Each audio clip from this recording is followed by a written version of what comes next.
একটা শিক্ষক এবং তার মেয়ে এবং তার ছাত্র পেলাম কয়জনকে? তিনজনকে। স্টোরিটা খুবই লেসনফুল একটা স্টোরি, খুবই শিক্ষামূলক একটি ঘটনা।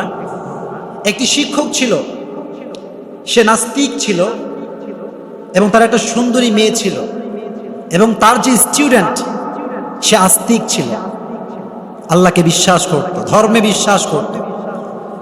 তো এই শিক্ষকের মাথা গরম, সে অলওয়েজ ট্রাই করতো যে তার ছাত্রকে নাস্তিক বানানোর জন্য। কথা বুঝতে পেরেছেন? তো সে অলওয়েজ পড়ানোর ফাঁকে ফাঁকে ধর্ম নিয়ে কথা বলতো, স্রষ্টাকে নিয়ে কথা বলতো, এবং সে বলতো যে religion is like a jail. এই যে ধর্মটা আছে এটা হচ্ছে বন্দিশালা, এটা জেইলের মতো, এটা কারাবদ্ধের মতো। কারণ ধর্মের ভিতরে একটা রেস্ট্রিকশন, একটা সীমাবদ্ধতা আছে না নাই? আছে। ধর্ম মানতে হলে আপনাকে একটা রুলস ফলো করতে হবে, একটা রেস্ট্রিকশন ফলো করতে হবে। তো শিক্ষক বলছে, বাবা এটা তো একটা স্বাধীনতাহীন লাইফ, এখানে স্বাধীনতা নাই। কিন্তু আমি যেটা ফলো করি এটা হচ্ছে নাস্তিকতা, যেখানে কোনো তোমার স্বাধীনতায় কেউ হস্তক্ষেপ করবে। এখানে ধর্ম নাই, এখানে স্রষ্টা নাই, এখানে কোনো কিছু করতে নিষেধ করা হয়। তুমি যা ইচ্ছা তুমি তাই করতে পারবে, কিন্তু ধর্ম মানলে তুমি যা ইচ্ছা তাই করতে পারবা। সে মোটিভেট করেছে নাস্তিক হওয়ার জন্য। তো শিক্ষক যদি অলওয়েজ ছাত্রকে হয়ে বলতে থাকে, তো ছাত্রর যে চিন্তা ভাবনা এটা একটা পরিবর্তন হওয়ার আশঙ্কা, পসিবিলিটি আছে না নাই? তো এভাবে একটা কনভারসেশন চলছিল। এভাবে চলতে চলতে হঠাৎ করে ছাত্র একদিন ফিরে এসেছে শিক্ষকের কাছে, এসে বলছে, স্যার আজকে আমি একটা ডিসিশন মেক করেছি। কি সিদ্ধান্ত নিয়েছো? স্যার আমি নিয়ত করেছি যে I will spend my one day like an atheist. আমি আমার লাইফের একটা দিন নাস্তিকদের মতো অতিবাহিত করব। কাদের মতো? নাস্তিকদের মতো।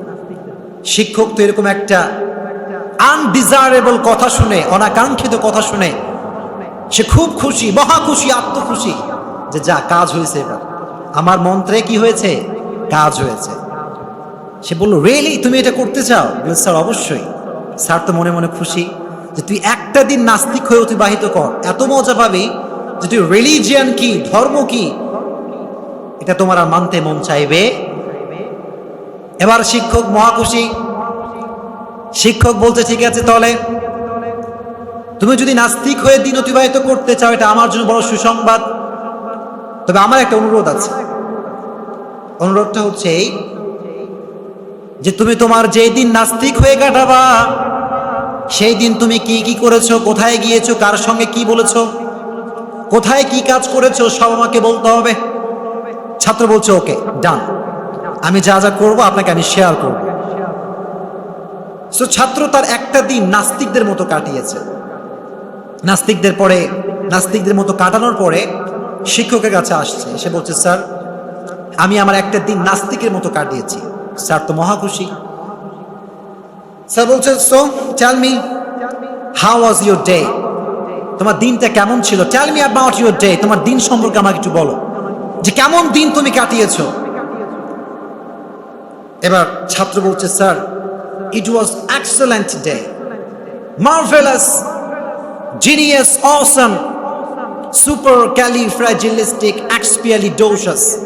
এটা এত অসাধারণ দিন আমি এক্সপ্লেইন করতে পারবো না। স্যার বলছে, তাই নাকি? সত্যি এত সুন্দর দিন তুমি অতিবাহিত করেছো? তাহলে আমাকে বলো কেমন দিন ছিল। এবার ছাত্র বলছে, আপনি কি শুনতে চান নাকি স্যার? স্যার বলছে, অবশ্যই শুনতে চাই, কি বলো তোমার দিনটা কেমন ছিল। এবার ছাত্র বলছে, স্যার প্রতিদিন আমি ফজরের সময় ঘুম থেকে উঠি নামাজ পড়ার জন্য। প্রতিদিন সকালে আমি উঠিয়া মনে মনে বলি সারাদিন আমি যেন ভালোভাবে চলি। কিন্তু আজকে যখন আমি ঘুম থেকে উঠেছিলাম, তো ঘুম থেকে উঠার পরে আমার ভিতরে চেঞ্জিং এসেছে। কি চেঞ্জিং? আমি আজকে বিশ্বাস করেছি যে আজকে আমার কোনো স্রষ্টা নাই, আজকে আমার কোনো ধর্ম নাই, আজকে আমার কোনো কোরআন নাই, কোনো ইসলামিক কোনো প্রভিশন, কোনো বিধান আমার উপরে নেই। আজ আমি স্বাধীন, আই এম ফ্রি। আমাকে কেউ বাধা দিতে আজকে পারবে? এজন্য আমি ঘুম থেকে উঠে নামাজটা আমি আদায় করি নাই। আমার পকেটে কোনো টাকা নাই, আমাকে বাইরে যেতে হবে। ভালো করে তাকায় দেখলাম বাবার পকেটে টাকা লোড করা আছে। টাকা লোড বাবার পকেটে। এতদিন পর্যন্ত বাবার পকেটে হাত দিতে পারি নাই, কারণ আমি যে ধর্ম মানি সেই ধর্মে চুরি করা জায়েজ নেই। সে ধর্মে বলা হয়েছে আস-সারিক ওয়াস-সারিকাতু ফাকতাউ আইদিয়াহুমা জাযাআন বিমা কাসাবা নাকালাম মিনাল্লাহ। আল্লাহ বলেছেন যারা চুরি করবে, চুরিকারী এবং চুরিকারিনী উভয়ের হাতটা কেটে দাও। আদেশটা কার? আমার ধর্মে চুরি করা জায়েজ নাই, কিন্তু অ্যাট দ্য সেম টাইম আমি ফিল করলাম যে আজ তো কোনো ধর্ম নাই, আজ কোনো কোরআন শরীফ আমার কাছে নাই। আমি সঙ্গে সঙ্গে বাবার পকেটে যা ছিল সব চুরি করে নিলাম, সব টাকা চুরি করলাম। এবার চুরি করে বসে আছি বাসার ভেতরে। প্রতিদিন মা বলে যে কিরে স্কুলে যাবি না, কলেজে যাবি না? আমি বলি হ্যাঁ মা যাবো, একটু পরে যাব। মন না চাইলেও আমি যেতাম, কারণ আমি জানি যে আমার মা আমাকে যা বলে এটা আমার ভালোর জন্য বলে। আর আমার ধর্মের ভিতরে এসেছে লা তাকুল্লাহুমা উফ। তোমার মা বাবার ক্ষেত্রে উফ শব্দ তুমি ইউজ করবে না। সুবহানাল্লাহ পড়েন। উফ শব্দ বলা যাবে না। কিন্তু বিশ্বাস করেন স্যার, ওই সময় আমি ফিল করলাম যে আমার তো আজ কোনো ধর্ম নাই। আব্বা আমায় গালি দিলে আমার কোনো গুনাহ হবে? আমি বললাম চুপ করো তুমি, খালি মন মেজাজ সবসময় গরম করো। আর কত স্কুলে যাবো, আর কত করে যাবো, আর ভাল লাগে না যেতে। আমার মা আমার আচরণ দেখে অবাক হয়ে গেল যে আমার ছেলে বলে কি, ব্যবহার এত খারাপ কেমন করে হলো। স্যার আমি আজকে আমার মায়ের সঙ্গে খারাপ আচরণ প্রথমবার আমার লাইফে করলাম। আমি আমার লাইফে এত খারাপ আচরণ কখনো করি নাই। এবার আমি টাকা পয়সা নিয়ে বাড়ি থেকে বের হয়ে আসলাম। বের হয়ে আসার পরে আমার এমন বন্ধুদের সঙ্গে আমি সাক্ষাৎ করলাম যাদের সাথে আমি কখনো সাক্ষাৎ করি না, যারা নেশাগ্রস্ত বন্ধু, মদ খায়, জুয়া খেলে, গাঁজা খায়। আর আমি মনে করলাম যে এতদিন তো নেশা করতে পারি না, কারণ ধর্মে নেশা করা জায়েজ নাকি হারাম? বলেন হালাল না হারাম?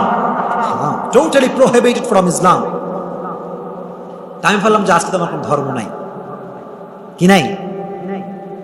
এবার ফ্রেন্ডদেরকে বললাম দোস্ত আজ বাবার পকেট থেকে নিয়ে আসছি সব মাল, চলো আজকে ট্রিট দিলাম তোমাদেরকে, যা মন চায় তোমরা খাও, মদ জোয়া গাঁজা যা মন চায় আছে খাও, সব বিল আমি পে করবো। ইচ্ছা মতো মদ খেলাম, ইচ্ছা মতো গাঁজা সেবন করলাম। সব সেবন করার পরে মনে মনে ভাবলাম যে আজকে যার উসিলায় এত সুন্দর একটা স্বাধীন জীবন লিড করছি, তার সঙ্গে দেখা না করলে তো হয় না। সে কে বলেন তো? স্যার বলেন কে? স্যার। এবার স্যার আপনার সঙ্গে সাক্ষাৎ করার জন্য আমি বাড়ি থেকে বের হয়ে গেলাম। বের হওয়ার পরে আমি একটা রিক্সাওয়ালা দেখলাম, বৃদ্ধ একজন রিক্সা চালক। তা আমি রিক্সা চালককে দেখলে আমি সালাম দিতাম, কারণ ইসলামে আছে সালাম it's a sign of peace. এটা হচ্ছে শান্তির আলামত। সালাম দিলে আমাদের মাঝে শান্তি প্রতিষ্ঠা করে দেয় একজন, তিনি কে? তাই আমি ভাবলাম যে আজকে সালাম তো আমি দিব না, আজকে আমার কোনো ধর্ম নেই। স্যার বলছে তাই তো, খুব ভালো করেছো, সালাম দাও নাই, মদ খেয়েছো, গাঁজা খেয়েছো, চুরি করেছো, ভেরি গুড, খুব ভালো কাজ করেছো। এবার কি করলা বলো? এবার ছাত্র বলছে স্যার এটা কিন্তু খুবই শিক্ষামূলক ঘটনা, খুব ভালো করে শুনবেন। এবার ছাত্র বলছে স্যার রিক্সায় চড়ে আমি আপনার বাসায় আসলাম, এসে দেখলাম বাসায় আপনি নাই, আপনি গেছেন গ্রামের বাসায়। আমি বললাম কি ব্যাপার, আপনি কে বলেন তো? দরজার বাহির থেকে আওয়াজ আসলো যে আমি স্যারের মেয়ে বলছি। কি বলছি? স্যারের মেয়ে। ডোন্ট গেট মি রং, আমাকে ভুল বুঝবেন না, আমি যা বলবো এটা শিক্ষার জন্য বলবো, রাগ করবেন নাকি আপনারা? আমি মহা খুশি হলাম স্যার যে আজকে আপনার মেয়েকে একা একা আমি পেয়েছি। আপনার মেয়েকে বললাম যে ঠিক আছে আজকে তোমার আব্বা নাই, তো আজকে কি হয়েছে, আমি একটু তোমাদের বাসায় আসি। তো আপনার মেয়ে আগে থেকে আমাকে পছন্দ করে এটা আমি জানি, তার চাহনি, তার কথা, তার বার্তা, তার আমার ব্যাপারে প্রশংসা, আমি ফিল করি যে সে আমাকে পছন্দ করে। তো বাসায় ঢোকার পরে আমি দেখলাম আপনার মেয়ে খুব লজ্জা ফিল করছে। আমি তাকে বললাম, কি ব্যাপার, তুমি লজ্জা বোধ করছো কেন? বলছে, একটা মেয়ে একটা ছেলের সামনে কেন লজ্জা পাবে, তুমি কি বোঝো না? বলছে, বুঝি তো। তার মানে কি বলো? তো মেয়েটা বলছে, আমি তোমাকে পছন্দ করি, আমি তোমাকে ভালোবাসি। কথা বুঝতে পেরেছেন? কিন্তু যুবক বলছে, স্যার, এর পূর্বে আপনার মেয়েকে আমি এই অবস্থা দেখেছি যে সে আমাকে পছন্দ করে, কিন্তু আমি তার উপরে যাই নাই। আমার স্যারের মেয়ে, আমি বিশ্বাসঘাতকতা করবো স্যারের সাথে? আমার ধর্মে জেনা অবৈধ করা হয়েছে, ওয়ালা তাকরাবু জিনা, জেনার আশেপাশে তুমি যাবা না, আল্লাহ ঘোষণা আয়াতের ভিতরে আসছে। এজন্য স্যার আমি কখনো আপনার মেয়ের আশেপাশেও ভিড়ি নাই, কিন্তু আজ আমার কোনো ধর্ম নাই, আজ আমার কোনো কোরআন নাই, আজ আমার কোনো বাধা নাই। I am free today, totally free, আমি আজকে স্বাধীন। এজন্য কথা বলতে বলতে একটা পর্যায়ে গিয়ে আপনার মেয়ের সঙ্গে আমি অবৈধ কাজ জড়িয়ে পড়ি। নিজের মেয়ের কথা শুনছে স্যার, যে তার মেয়ের সঙ্গে আর একটা ছেলে অবৈধ সম্পর্ক করেছে। এবার ওই ছেলে বলছে, স্যার আমি যখন এইসব করেছি আমি খুব ভালো করে জানি যে আপনি একজন নাস্তিক মানুষ, আপনার কাছে জেনা এটা হালাল, মেয়েদের সঙ্গে মেশা এটা হালাল, হারাম বলতে আপনার কাছে কিছু নাই। এজন্য আমি নির্দ্বিধায় আপনার মেয়ের সঙ্গে হারাম সম্পর্ক করেছি, অবৈধ কাজ করেছি। এই কথা যখন স্যার শুনেছে যে নিজের মেয়েকে তার ছাত্র হারাম কাজ করেছে, অবৈধ কাজ করেছে, তার মাথার ভিতরে সেন্স হারায় গেছে যে হায় হায়, নাস্তিক মানে কি এমন যে যার মেয়ে বাবার মেয়ের সাথে অন্য ছেলে অবৈধ মেলামেশা করবে আর বাবাকে সেটা চুপ করে শুনতে হবে? তার ব্রেইন চেঞ্জ হয়ে গিয়েছে, তার চিন্তার একটা পরিবর্তন ঘটেছে, সেটা ফিল করেছে যে হায় হায়, কি আমি মানি? ধর্ম ছাড়া, ইসলাম ছাড়া, কোরআন ছাড়া মানুষের শান্তির গতি আর হতে পারে না। সঙ্গে সঙ্গে সে নাস্তিক থেকে আস্তিক হয়ে গিয়েছে। বলেন সুবহানাল্লাহ। বাল হুম কওমুন ইয়াদিলুন। এই আয়াত থেকে বললাম, আকাশটা সৃষ্টি করেছে একজন, তিনি কে? জমিনটা সৃষ্টি করেছে একজন, তিনি কে? এজন্য আল্লাহ বলছেন, বাল হুম কওমুন ইয়াদিলুন। আকাশটা আমি সৃষ্টি করেছি, জমিনটা আমি সৃষ্টি করেছি, এত কিছু আমি আল্লাহ সৃষ্টি করেছি, তারপরে আমি আল্লাহকে ভুলে তোমরা কোথায় যাও? বাল হুম কওমুন ইয়াদিলুন। আমি আল্লাহকে ছেড়ে তোমরা কোথায় যাও? আযকুরুকা ওয়া তানসানি। আমি আল্লাহ তোমাকে অলওয়েজ স্মরণ রাখি, কিন্তু তুমি আমার আল্লাহকে ভুলে যাও।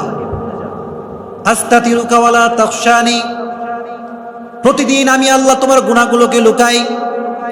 তুমি যে সুদ খেয়েছো, তুমি যে জেনা করেছো, আমি আল্লাহ লুকায় রেখেছি। তুমি কার সঙ্গে বাটপারি করেছো, আমি আল্লাহ লুকায় রেখেছি। আস্তাতিরুকা ওয়া লা তাখশানি।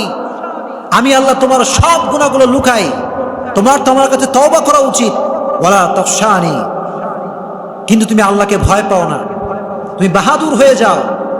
যখন গুনাহ করো, গুনাহের পরে তোমার ভিতরে একটা আত্মতৃপ্তি আসে, পরে তুমি রিয়েলাইজ করো যেটা আমি গুনাহ করেছি, তুমি তওবা করো, আমি আল্লাহ মাফ করি, তুমি আবার গুনাহটা করো। কেমন করে তুমি করো এইটা?